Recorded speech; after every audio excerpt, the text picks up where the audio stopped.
Yeah, we back.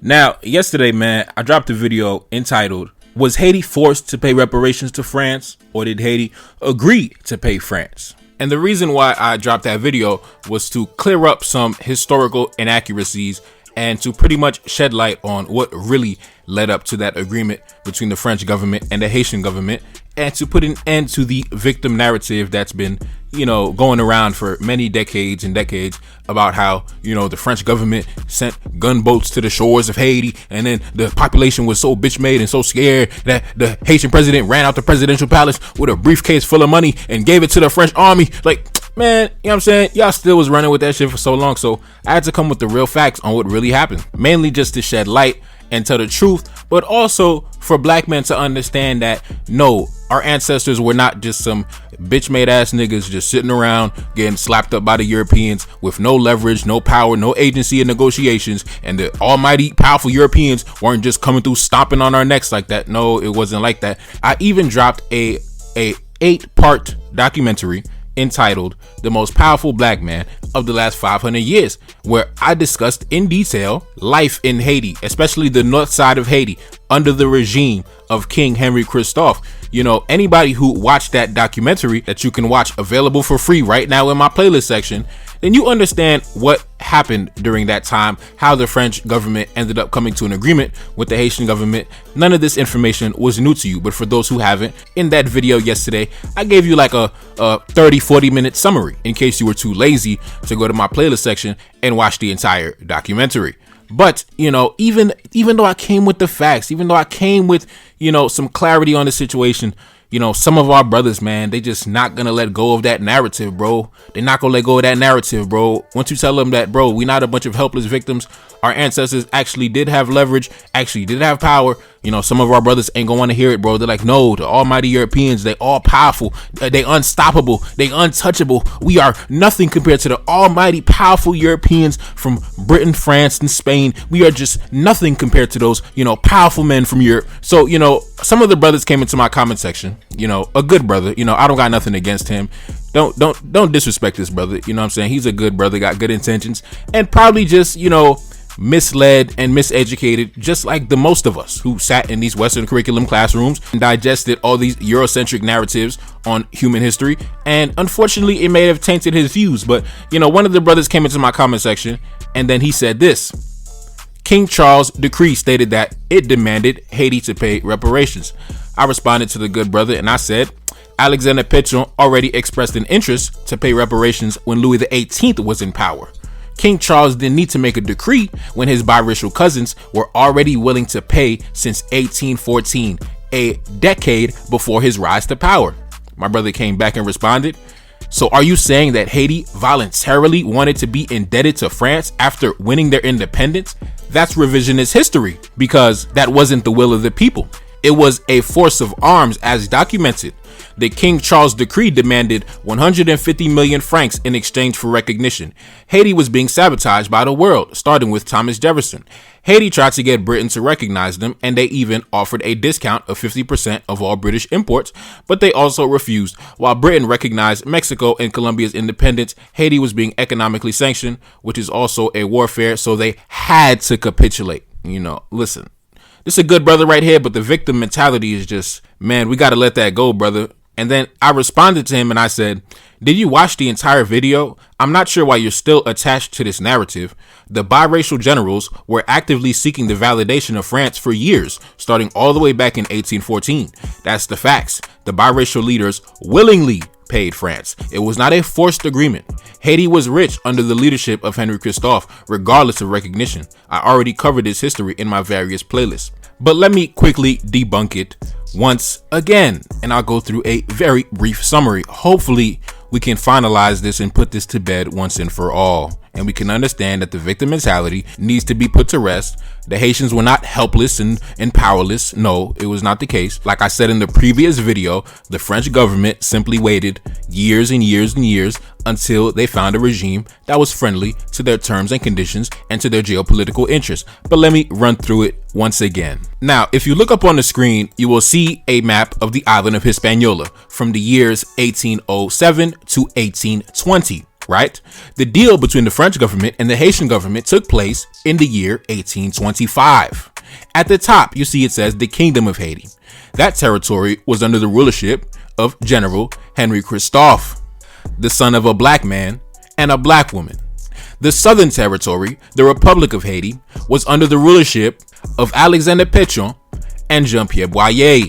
Alexander Pétion from the years 1807 to 1818, Jean-Pierre Boyer from the years 1818 to 1820 until the death of General Henri Christophe in 1820 when he united both sections, the North and the South, and then in 1822 he united the West and the Eastern part, the Spanish-speaking part, and the French-speaking part in 1822. So you notice that by the time that the deal was made in 1825 between the French government and the Haitian government, General Jean-Pierre Boyer, the son of a white man, was in control of the entire island of Hispaniola. Another thing that we have to take into account, even though the deal was made in 1825, the French were actively trying to come to an agreement with both sections of the island, the Kingdom of Haiti and the Republic of Haiti.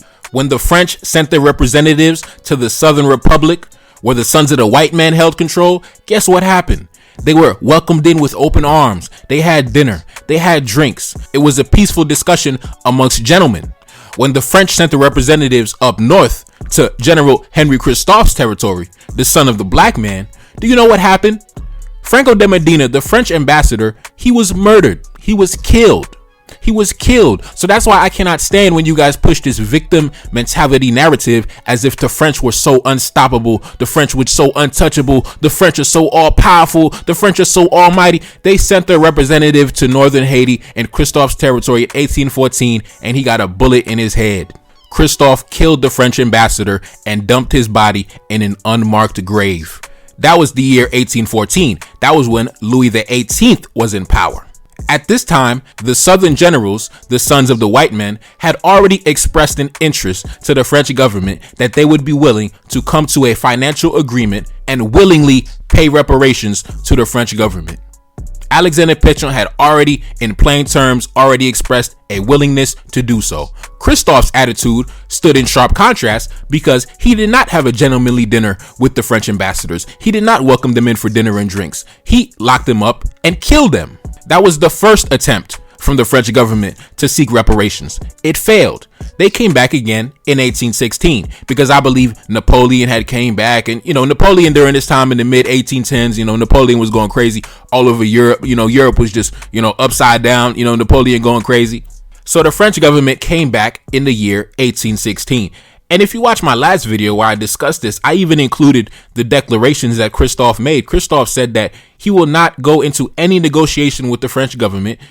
He will not pay a dime to the French government. And Christophe built the Citadel, the largest military fortress on the planet, because he was ready to fight until the last man if the French government decided to invade. There was not going to be a dime to be paid. So that's why I said this agreement was made after Christophe died. This agreement was made after Dessalines died. This agreement was made long after Toussaint died. This agreement was made when the sons of the white men held supreme power over the entire island, and they came to a peaceful agreement with the French government, an agreement that they had already expressed a willingness to pay, going all the way back to 1814, over 10 years before the agreement was finalized in 1825. So that's why I had to ask the brother, why are you still attached to this narrative that King Charles made a decree in 1825 when the sons of the white men already expressed a willingness to pay in 1814? King Charles was doing nothing but political theater. He was just posturing for the other sovereigns of Europe. That's all he was doing. If someone already says, yo, bro, I'll pay you that $50, why you got to come outside their house with all your goons and all your shooters trying to intimidate them? They already said they have a willingness to pay. So what's the point of the intimidation tactics? Because that story is a bunch of bullshit that people try to keep pushing to make the Europeans seem all powerful, when in reality, their mixed race sons cut their daddies a check. That's it. That's why that happened. But the Europeans don't like running with that story because it's not a triumphant story. It's not a triumphant story. It's really a degenerate story. You know what I mean? Because Jean-Pierre Boyer's mother was a slave woman. So most likely she was, getting smashed in the back of the slave quarters by a degenerate Frenchman. So, they don't want to go with the real story of how a half-breed who was raised in France under his white father agreed to pay the French government reparations. A half-breed who never spent a day in slavery. A half-breed who spent his entire life fighting for the French army since a teenager. Instead of just coming up with the real facts and just saying, listen, the sons of the white men cut their daddy a check. It is what it is. People want to run with this triumphant story to make the Europeans seem all big and bad when that really wasn't the case. If they're so big and bad, why did they send ambassadors to Christophe's territory in 1814 and he got his ass killed, got his ass murdered, got his ass fucking shot up like a damn bitch? So I don't understand. Y'all got to stop pushing this garbage ass narrative. Y'all always want to talk about the Europeans did this, the Europeans came with the gunboats, but how come you don't talk about how the black man stood on business and killed the French ambassador in 1814? So much so that when they came back in 1816, the French didn't even send any ambassadors to Christophe's territory in 1816. They only sent representatives to Pétion's territory in 1816, to the southern mulatto generals, to the sons of the white men. That's where they sent representatives in 1816. They skipped Christophe in 1816. If you watch my playlist, you would already have this information. The reason they skipped Christophe in 1816 is because they didn't want to get their ass killed. After 1814, after Christophe killed their ass, they never bothered him again until his death. They never caused him no trouble again until his death.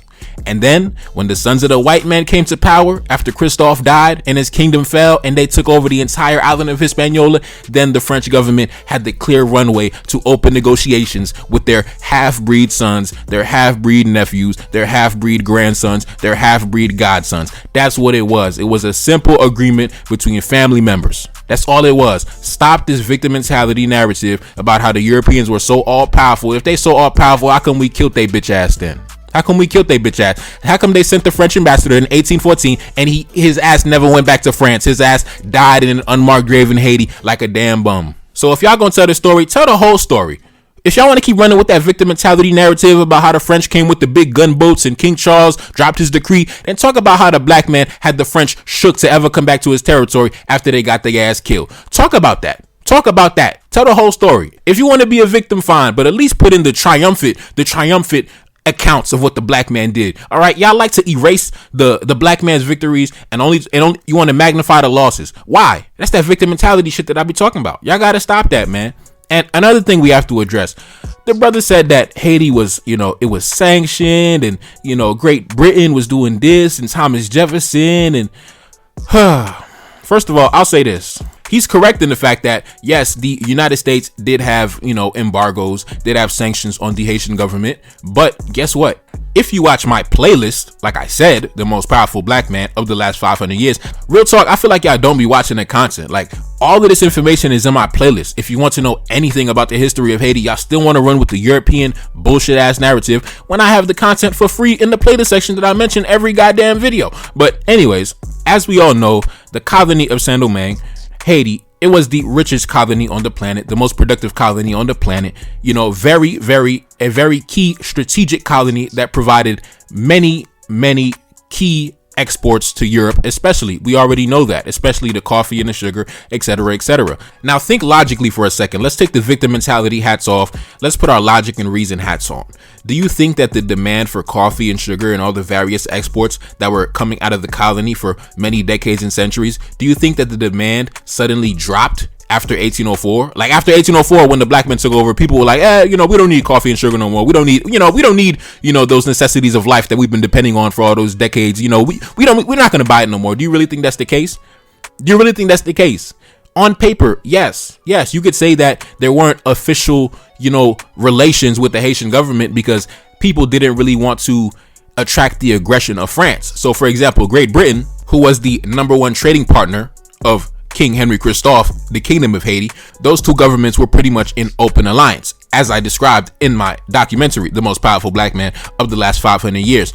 Not only was Great Britain King Henry Christophe's number one trading partner, but they actually came to an agreement to where Christophe said that he would not disturb any of their colonies, any of their Caribbean territories. He would not, take up arms against any of their islands. And in return, the government of Great Britain would notify King Henry Christophe of any French naval activity in the seas, any political or militaristic activity that the French government may be seeking to undertake against the Haitian government. And also in 1809, when Great Britain assisted Spain in driving out the French from their colony, in 1809, King Henry Christophe collaborated with Great Britain on driving the French out of the Spanish part of the island. In fact, Christophe had such good relations with the British elite that you would have captains of the British Navy coming by, stopping by the Haitian Royal Palace, kicking it, having dinner, you know what I mean?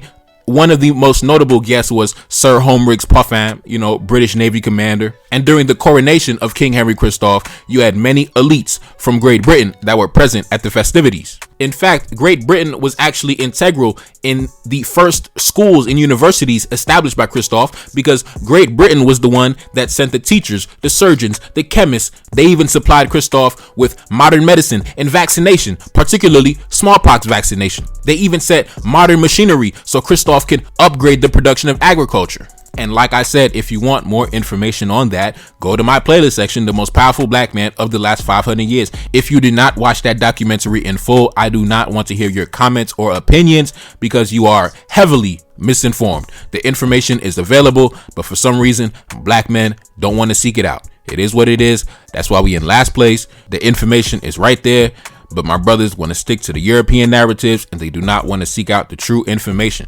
Now, what you have to understand, the Kingdom of Haiti and the Republic of Haiti, these were two separate sovereign governments under two different leaders, under two different styles of government. The Kingdom of Haiti was wealthy. The Republic of Haiti was impoverished. It is what it is. And one thing I have to ask, if the Kingdom of Haiti was so poor, because I had told him that under the leadership of King Henry Christophe, Haiti was rich, regardless of any recognition from any European nation. Haiti was rich simply by maintaining the same level of agricultural production as during the colonial era. And just because somebody doesn't formally recognize your independence on paper does not mean they're not sending their ships to the harbor to purchase what you have to offer. Like I said, do you think that the demand for coffee and sugar automatically went down on the January 1st, 1804, when Declaration was declared? Do you think Europe no longer needed coffee and sugar? Do you think they were not going to come to the plug to get what they needed under the cover of darkness? Maybe not officially,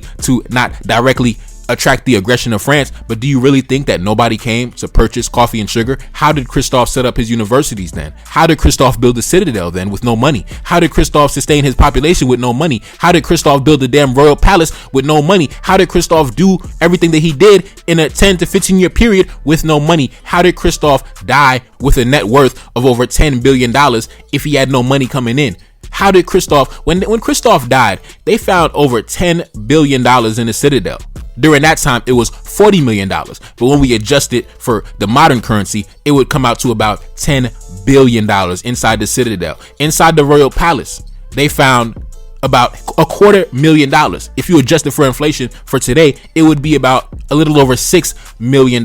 Where did he get that money? When he died, his wife went into exile. Guess where? Great Britain, because Great Britain was Christophe's #1 trading partner, was Christophe's closest ally. His wife went to exile under the protection of the British Navy. How did that happen if everybody claims that Haiti was helpless and being sanctioned and ignored and nobody was doing business with them? Why did the British Navy dispatch a ship to get Christophe's family out of Haiti after he died? Why did Christophe's family stay with the family of Thomas Clarkson, one of the premier politicians and diplomats in Great Britain during the early 1800s? Yes, he allowed Christophe's family to stay at his house for over a year after he died. And Christophe's wife inherited close to $100 million. During that time, it was about $3 to $4 million. But when we adjust it for inflation, it reaches close to $100 million. If there was no money coming in, if Haiti was sanctioned, had no partners, had no allies, where did Christophe get all this money? Where did Christophe get all this money to build the schools, to build the palace, to build the chapels? He had like 10 estates. He had the citadel. He had like 21 other military fortresses. How? And for those who watch my documentary, The Most Powerful Black Man of the Last 500 Years, we even spoke about how the media, the news, would report on the type of clothes that Christophe's wife would wear. She would be dripping in diamonds, dripping in jewelry, bro. Like, bro, I'm telling you, bro, they were living like literal kings and queens, bro. Like, it was not no fucked up situation that y'all make it out to be. Christophe was that guy. Like I said, Christophe killed the French ambassador when they came to his territory to negotiate for reparations. He killed him. He did not decline his offer. He killed him. So my only request is that when y'all want to run with the victim mentality narrative, even though when I come with the facts, fine, do whatever it is y'all want to do. Y'all can repeat the victim narrative, talk about how the French came with the big gunboats to almighty Europeans, and talk about how, black men are so incompetent and black men are so powerless and black men, can't do shit against the Europeans, and keep running with that victim mentality narrative. But my only request is this: when you tell the story, tell the full story. Talk about the fact that when the French came in 1814, they sent 2 sets of ambassadors to both sovereign territories, the Kingdom of Haiti up north and the Republic down south. Talk about how the sons of the white men welcomed the French ambassadors with open arms, had drinks, had dinner, and were open to negotiations. Talk about how when the French ambassadors went to Christophe's territory up north, Christophe, the son of the black man, not the son of the white man, make sure you talk about how Christophe had the French ambassador killed. Franco de Medina was killed. Also talk about how in 1816, 2 years later, when the French sent another set of ambassadors, talk about how they were too scared to come to Christophe's territory. They skipped his territory altogether. They went straight down south to the sons of the white men, and they opened negotiations again, where they again expressed an interest and a willingness to pay reparations to France. Talk about how after 1814, the French never, ever sent another delegation, sent another representative to Christophe's territory because they were too scared that they were going to be killed. Y'all want to talk about how the Europeans are big and bad. Talk about how the Europeans was running scared from the black man. Talk about that. Talk about how they had to wait until Christophe was dead in 1820. And then the sons of the white men took over the entire island of Hispaniola, and then the runway was clear for a peaceful agreement. So don't talk to me about a King Charles decree. There's no need for a decree. There's no need to send gunboats when all the way back in 1814, the sons of the white men were expressing a willingness to pay the reparations to their white fathers and their white uncles and their white grandfathers. That's what it was. Tell the full story. Stop trying to make the Europeans seem like Thanos. Stop trying to make the Europeans seem like Godzilla and trying to make the black man look powerless and weak. That's my biggest problem. Y'all never talk about how the black man was out here holding his nuts and holding the line, and they couldn't even come to an agreement for reparations until the black man was dead. That's when the French government was able to come to an agreement.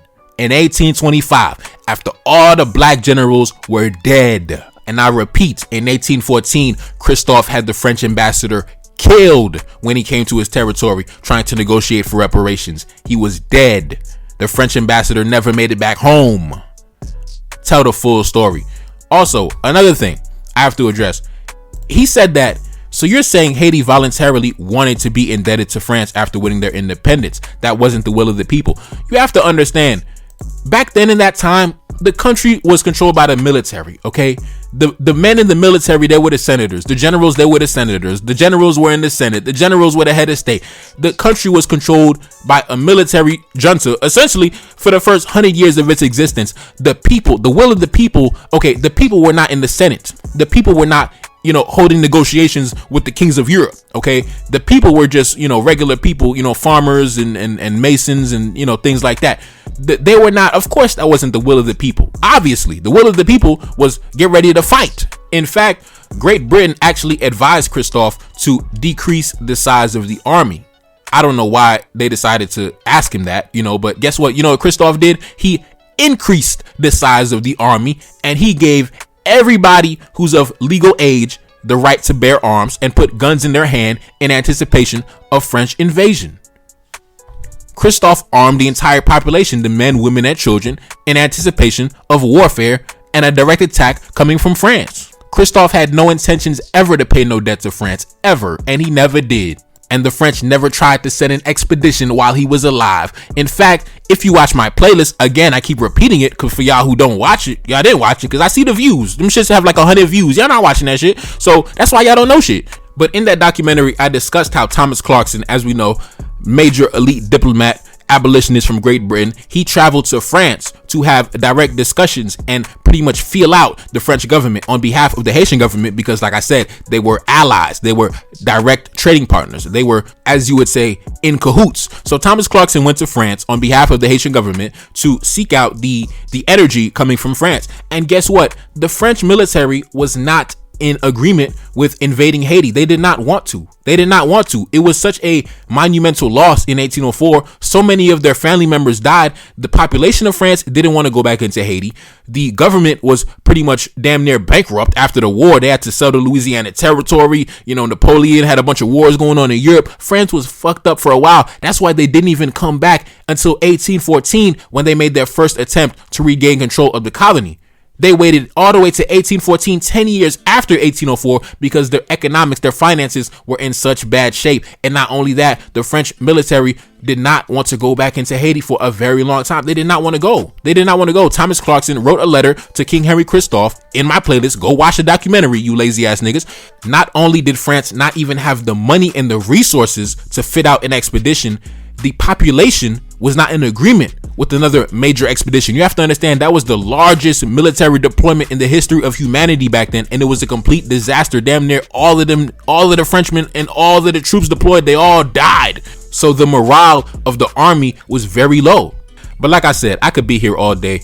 Go watch the goddamn documentary in my playlist section, The Most Powerful Black Man of the Last 500 Years, so you can understand what life was like during the reign of King Henry Christophe from the years 1802 to 1820. Do not come into my comment section unless you have watched that documentary from start to finish. If you have not watched the documentary, then I know you don't know shit for real. So please, brothers, please, I have the information available.